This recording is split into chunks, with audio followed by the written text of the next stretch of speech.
The stars twinkled peacefully in the dark sky as the large alien ships moved toward Earth. Captain Darius of the Arxian flagship looked down at the blue planet with a smile.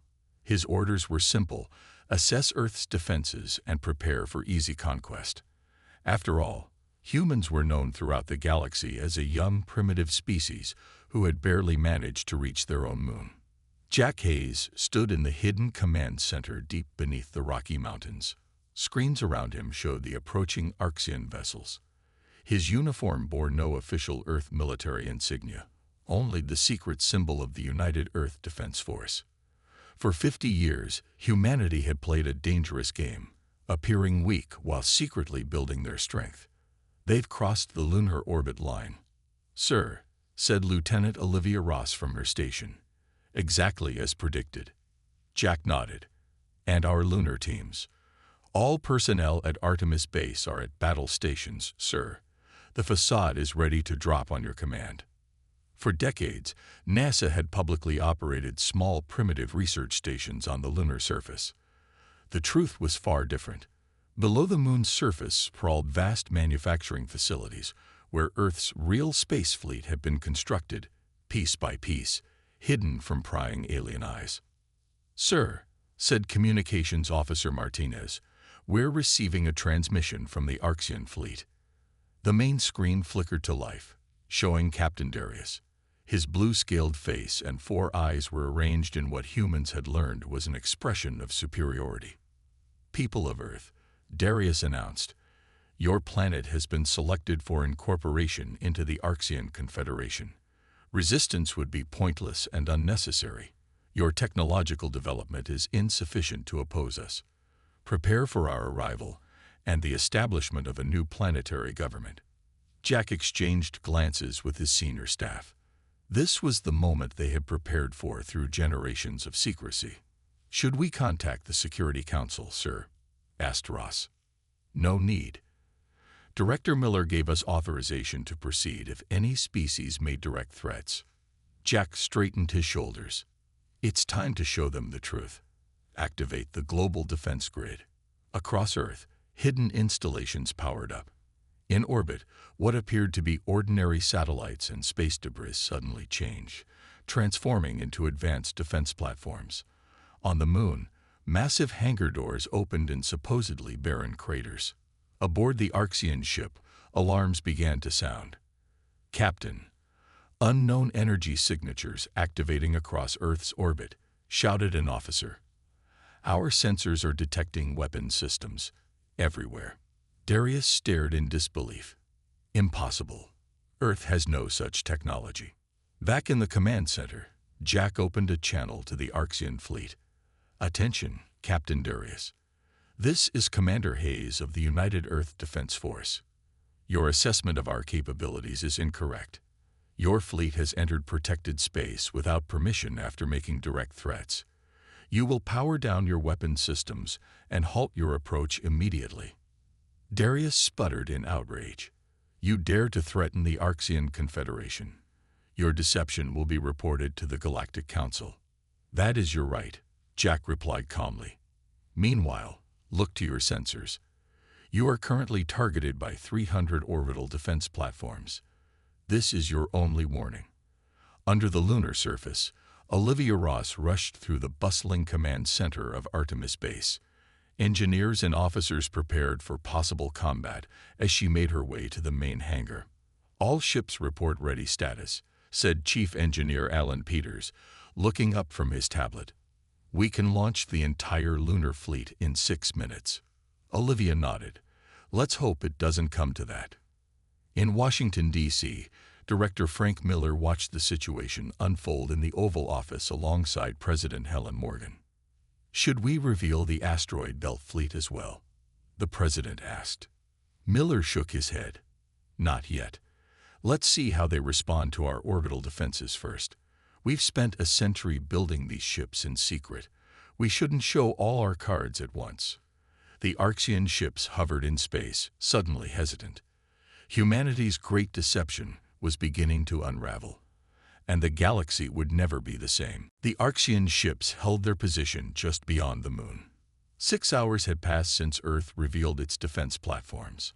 On the bridge of his ship, Captain Darius paced back and forth, his 4 eyes blinking in different patterns that showed his anger.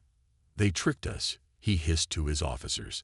"The humans have been hiding their true technology from the galaxy." His weapons officer looked up from a screen.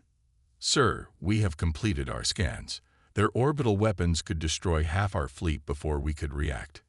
Darius slammed his 3-fingered hand on a console. "Send word to the Confederation. We need reinforcements." He turned to look at the blue planet on the main screen. "And prepare our main weapons. We will not be humiliated by a primitive species." Deep within Neptune's clouds, Admiral Samantha Wright received the urgent message from Earth Command. She stood on the bridge of the UES Defiance, the largest warship humans had ever built. Around her, the crew worked at their stations, ready for the order they had trained years to hear. "The Arctians are preparing to attack," she announced to her officers. "Director Miller has authorized Operation Sunburst." Lieutenant Daniel Carter looked up from his console. "The hidden fleet has been inactive for so long. Are we certain all ships will respond properly?" Samantha nodded. "That's why we've run weekly drills for 20 years, Lieutenant." She turned to her communications officer. "Signal all ships in the Neptune division. Prepare for immediate deployment." Hidden within Neptune's storms, 50 warships powered up their engines.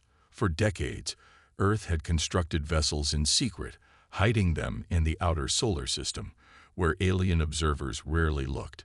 Some were concealed in gas giant clouds, others disguised as asteroids or comets. All were about to reveal themselves. Back on Earth, Jack Hayes watched the Arxian fleet on his monitors. New energy readings appeared on his screen. "Sir," said Olivia Ross, "they're charging weapons." "They're calling our bluff," Jack said. He opened a secure channel. "Admiral Wright, are you ready?" Samantha's voice came through clearly. "Neptune Division is ready to launch, Commander." Jack took a deep breath. "You have authorization to proceed. Good luck." In Washington, D.C., Director Miller and President Morgan watched the situation unfold. The president looked worried. "Once we reveal the Neptune fleet, there's no going back," she said. "The entire galaxy will know we've been deceiving them." Miller nodded. "Better that than letting the Arxians attack. Besides, we still have the Saturn Rings fleet and the Asteroid Belt Division in reserve." In space, the Arxian ships moved forward, weapons powered and ready to fire at Earth. Their sensors were focused on the orbital defense platforms, not the distant reaches of the solar system. Aboard the lead Arxian vessel, an officer suddenly shouted, "Captain!" Multiple objects approaching at high speed from the direction of Neptune. Darius turned. "What? Show me." The screen displayed 50 warships emerging from Neptune's clouds, moving in perfect formation toward the Arxian fleet. Their sleek, dark hulls gleamed in the distant sunlight as they accelerated to speeds the Arxians had believed impossible for human technology. On the bridge of the Defiance, Admiral Wright gave the order. "All ships, deploy in attack pattern Omega. Target their weapons systems only." The Earth fleet moved with precision, surrounding the Arxian ships in seconds. The Defiance positioned itself directly in front of the Arxian flagship, its size dwarfing the alien vessel. Samantha opened a channel. "Attention Arxian vessels. This is Admiral Wright of the United Earth Defense Force. You are outgunned and surrounded. Power down your weapons or we will be forced to disable your ships." Across the galaxy, observation probes from 12 different alien species recorded the fleet's sudden appearance. The images spread rapidly through galactic communication channels. Earth's carefully hidden fleet was now visible to all. In the Galactic Council chambers on Centauri Prime, representatives from 43 species watched in shock as the footage played on their screens. The Vogari representative stood up, his voice shaking with rage. "The humans have deceived us all. This violation cannot stand." Earth's secret was out, and the galaxy was in uproar. The Galactic Council chamber was filled with angry voices. Representatives from over 40 alien species argued with each other as images of Earth's hidden fleet played on large screens around the room. Ambassador Paul Jackson sat quietly at the Earth desk, his face calm despite the chaos. The Vogari representative, a tall being with gray skin and 6 limbs, pointed at Paul. The humans have broken our most sacred laws. They hid their true military power from us for decades. Paul waited for the shouting to die down before he stood. The United Earth government has broken no laws. There is no rule stating that a species must reveal all of its defensive capabilities. But deception at this scale threatens galactic peace, shouted the Tellarite representative. We demand Earth be quarantined immediately. On the main screen, footage showed the Arxian ships being escorted away from Earth by the Neptune fleet. The Earth warships moved with a level of technology that many council members had believed was beyond human reach. Back on Earth, Susan Clark hurried through the underground hallways of the Global Defense Center. As head of intelligence, she carried a tablet with alarming information. She entered the main command room where Jack Hayes and his team monitored the Neptune fleet. "Commander, we have a problem," she said, handing him the tablet. "We've detected attempts to hack into our systems from at least 7 different alien sources. They're looking for information about our other hidden fleets." Jack frowned as he reviewed the data. "Increase our cybersecurity measures and contact Gregory Howard at the Mars Defense Station. Tell him to prepare for possible hostile movement." Across the room, Lisa Bennett worked at her communication station. She looked up suddenly. "Sir, I'm receiving an encrypted message from the Meridian Collective. They're requesting a private channel." Jack raised his eyebrows. The Meridians were one of the most advanced species in the galaxy, but they rarely involved themselves in conflicts. "Put it through to my office." In space, Admiral Wright's fleet maintained position near Earth. The Arxian ships had retreated but remained at the edge of the solar system. From her command chair on the Defiance, Samantha watched the tactical display with concern. "Lieutenant Carter, what's the status of the alien observation probes?" she asked. Daniel checked his instruments. "We've counted 27 from different species, Admiral. They're all transmitting data back to their governments." Samantha nodded. "As expected. Our secret is fully exposed now." She turned to Grace Martinez at the diplomatic station. "Any word from Ambassador Jackson at the Council?" "Yes, Admiral. The emergency session has turned hostile. Most species are demanding explanations for our hidden fleet." In Washington, D.C., President Morgan addressed an emergency meeting of the United Nations. The room was filled with world leaders, many looking worried as she spoke. "For a century, our nations have worked together in secret to build Earth's true defenses," she explained. "Today, that secrecy ends. The Neptune fleet is just one part of our defensive network. We have ships hidden throughout our solar system, ready to protect Earth if needed." The room erupted in questions and concerns. Some nations worried about the economic cost of the secret program, while others feared the galactic backlash that was already beginning. At Galactic Council headquarters, Paul Jackson faced the growing anger of the alien representatives. The Vogari called for immediate sanctions against Earth. The Tellarites demanded inspections of the entire solar system. The Arxians, humiliated by their encounter, wanted military action. Paul raised his hand for silence. "Before you make any decisions, there's something you should know. Earth didn't build these defenses without reason." He pressed a button on his desk, and new images appeared on the screens. 70 years ago, we discovered evidence that several council species were planning to invade Earth, believing us too primitive to resist. He looked around the room, his eyes stopping on certain representatives. "We know which governments were involved. We built our fleet because some of you gave us no choice."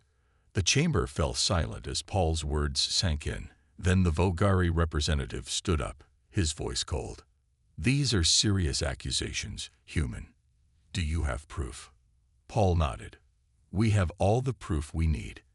And now, we have the fleet to defend ourselves too." Around the solar system, Alien ships began to move toward Earth. The Galactic Uproar was quickly becoming a crisis that threatened to explode into open conflict. Ambassador Paul Jackson stood alone in his office at the Galactic Council headquarters on Centauri Prime. The walls were made of a crystal-like material that showed the stars outside. He looked at the small box in his hands. Inside was proof that could change everything. His assistant knocked on the door. "Sir, the council is ready to resume. They're demanding your evidence."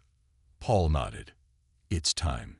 He walked back into the large council chamber, where representatives from all species waited. Some looked angry, others worried. The Vogari representative still stood at the center, demanding Earth be punished. Ambassador Jackson claims to have proof of planned invasions, the Vogari said. "Let him show us this imaginary evidence." Paul walked to the center of the room and placed the small box on the display table. It opened, revealing a data crystal that glowed with a blue light. He inserted it into the council's main system. 70 years ago, an Earth ship discovered this database on an abandoned station near Jupiter, Paul explained. It contains detailed plans for Earth's invasion. Plans created by the Vogari, the Arctians, and the Tellarites. The screens around the room lit up with images, star maps, and text in alien languages. Many representatives gasped as they saw the evidence. The Vogari representative's gray skin turned almost white. "These are forgeries," he shouted. Paul shook his head. "The Council's own authentication system confirms these documents are real. They show that while pretending to be our friends, 3 major powers were planning to divide Earth among themselves." Back on Earth, Chief Engineer Alan Peters worked frantically in the Global Defense Command Center. Alien signals were trying to break through Earth's security systems from multiple directions. "They're testing our defenses," he told Jack Hayes. "The Vogari are the most aggressive. They've launched over 200 cyber attacks in the last hour." Jack looked at the main screen showing the position of alien ships moving toward Earth. "They want to know what else we're hiding before they commit to an attack." Alan wiped sweat from his forehead. "Should we activate the Saturn defense ring?" "Not yet," Jack replied. "Director Miller wants to keep some surprises in reserve." In Washington, D.C., President Morgan met with her security team. William Scott, Earth's top intelligence operative, had just returned from a dangerous mission. "Madam President, I managed to place monitoring devices on a Vogari ship," he reported. "They're planning a major attack. They believe if they strike quickly, they can destroy our Neptune fleet before we reveal any more hidden forces." The president's face showed no fear. "They're in for a surprise." She turned to Director Miller. "Frank, it's time to contact the Meridians. We need to know if they'll stand with us or against us." Miller nodded. "I've already arranged a meeting. Their representative will arrive at our lunar base in 6 hours. On Centauri Prime, the council session had turned into chaos. Some species demanded immediate action against the Vogari and others who had planned to invade Earth. Other species insisted that Earth's deception was still unacceptable. Paul Jackson stood calmly in the middle of the storm. "Earth only wants peace. We built our fleet for defense, not conquest. But we will not allow anyone to threaten our planet."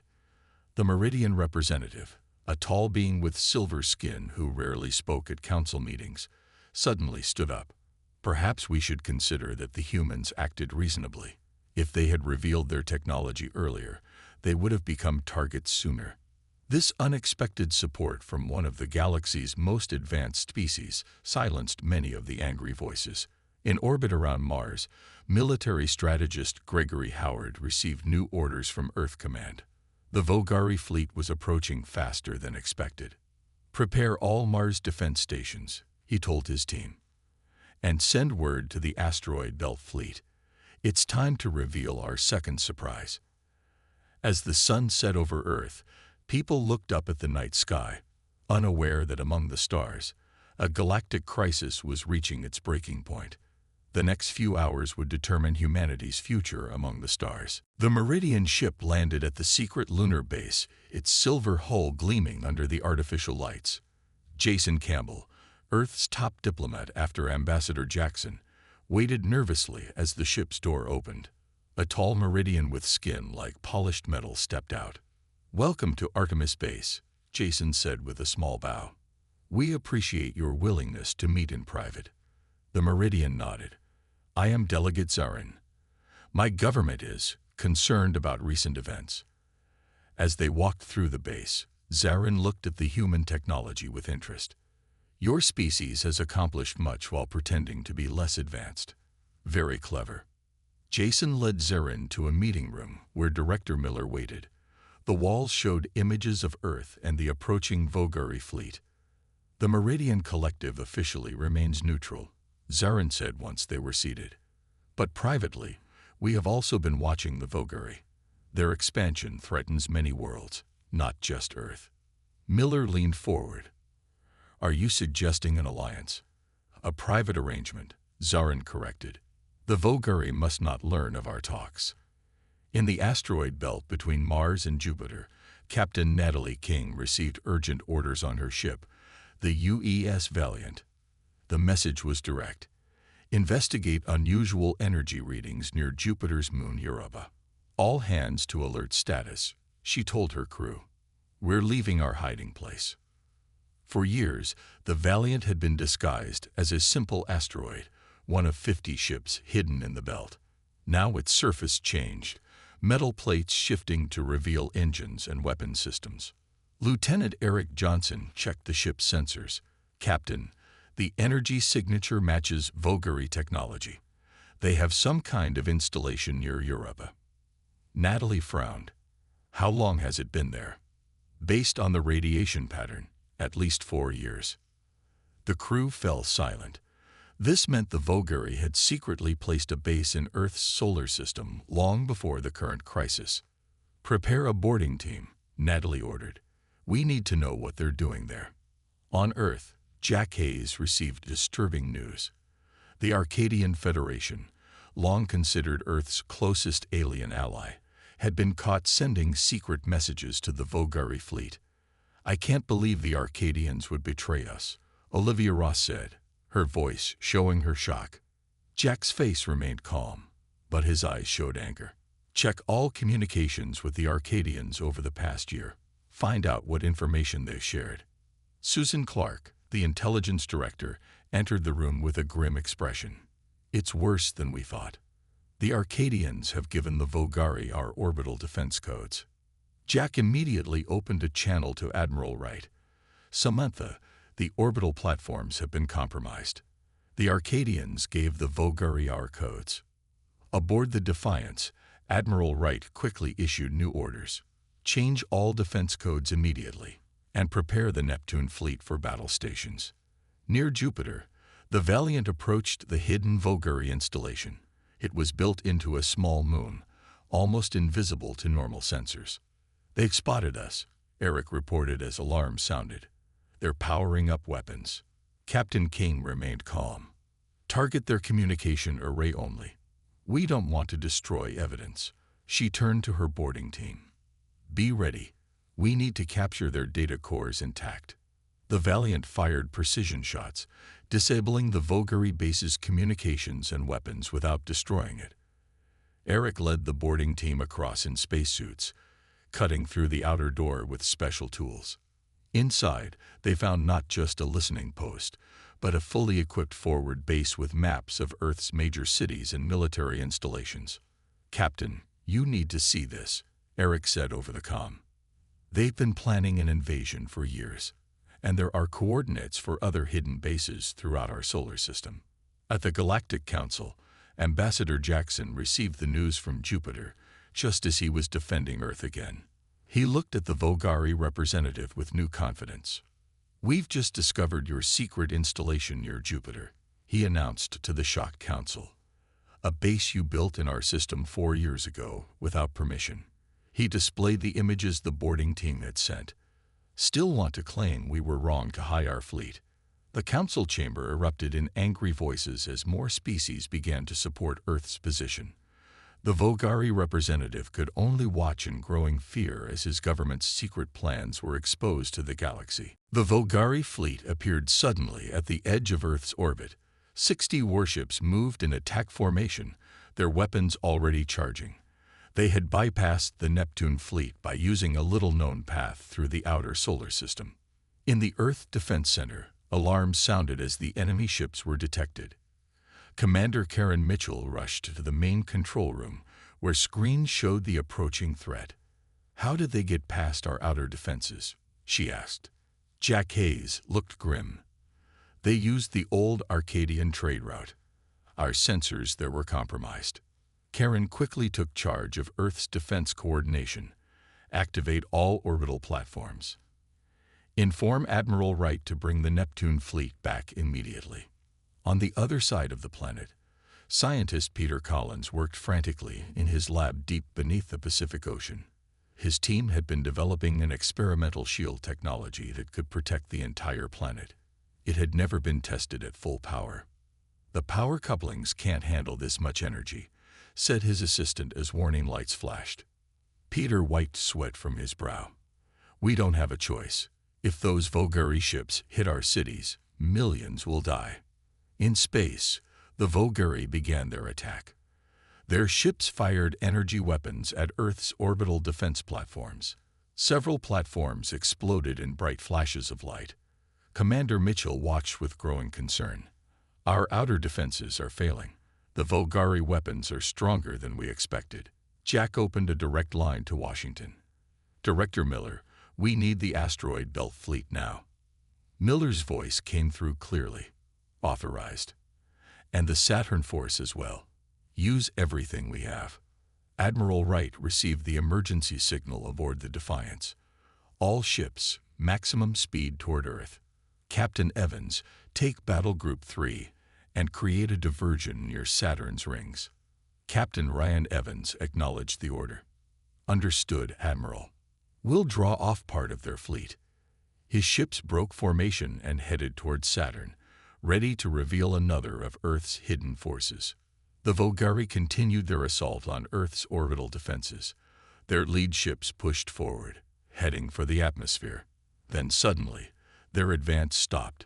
The Vogari admiral watched in confusion as his sensors detected new energy readings. From behind the moon, 20 ships appeared. The Meridian fleet had arrived. Their advanced vessels moved with incredible speed, positioning themselves between Earth and the Vogari attackers. At the same time, the asteroid belt fleet revealed itself. 50 warships that had been disguised as Space Orcs changed form and accelerated toward Earth. Captain Natalie King led the charge, her ship at the front of the formation. "All ships target the Vogari weapon systems only," she ordered.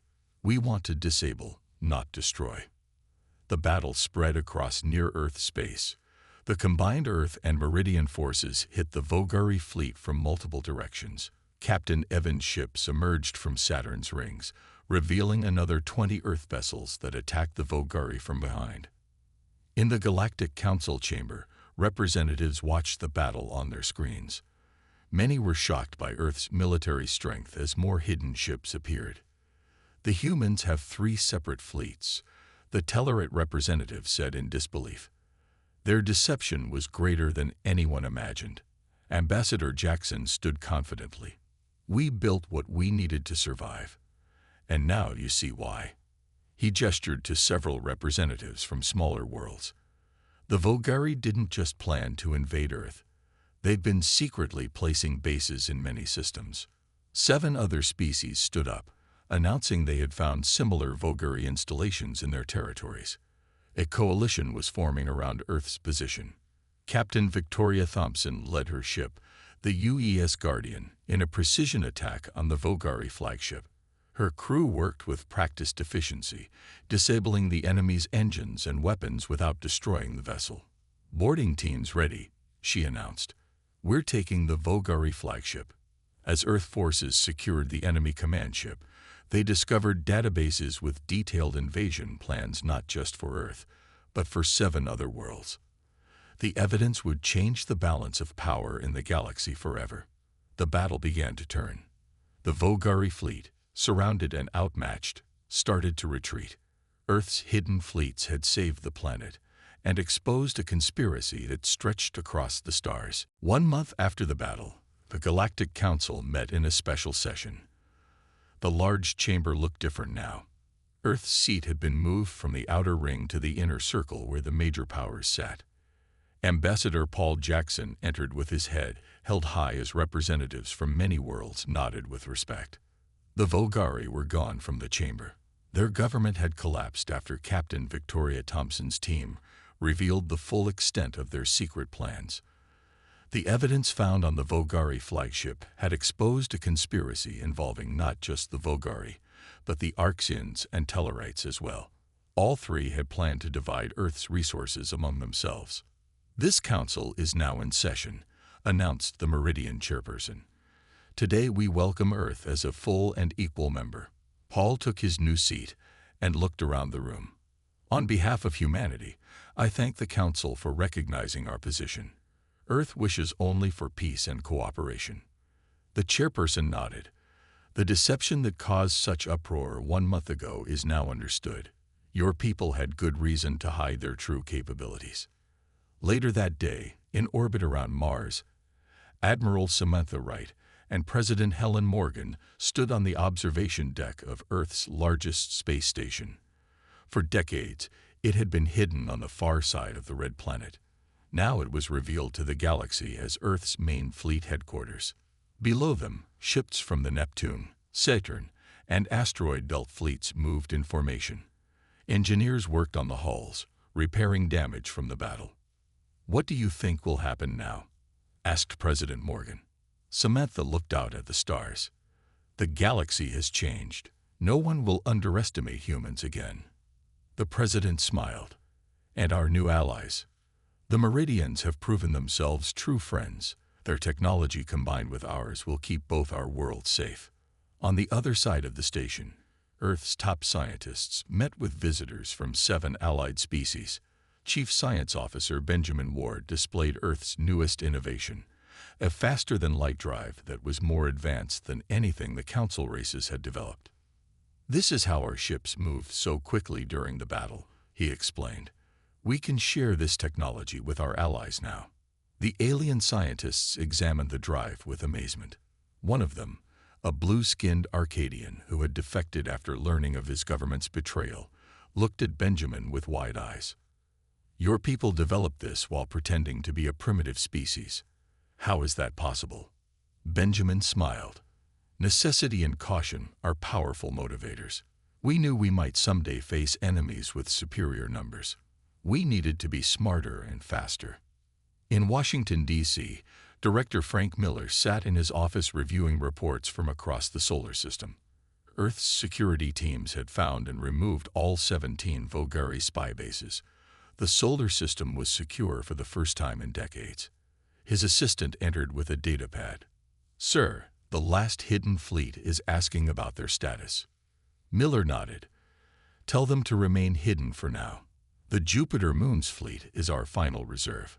"Is that really necessary after our victory?" the assistant asked. Miller looked out his window at the night sky. "Peace is never certain. Earth revealed most of its strength, but not all. Some secrets should remain, just in case." At the Mars space dock, as the diplomatic meetings concluded, Ambassador Jackson and Admiral Wright watched Earth ships and alien vessels dock side by side. For the first time, humans and aliens worked together openly, sharing technology and knowledge. "A new era," Paul said quietly. Samantha nodded, "but one built on strength, not weakness. The galaxy respects us now because we can defend ourselves." As the Earth ships moved in formation, their sleek hulls reflected the distant sunlight. What had once been hidden was now a symbol of humanity's place among the stars. The fleet that had caused Galactic Uproar had become the foundation of a new peace. And deep within the moons of Jupiter, one final fleet remained silent and watchful, humanity's last secret in a galaxy full of wonders and dangers.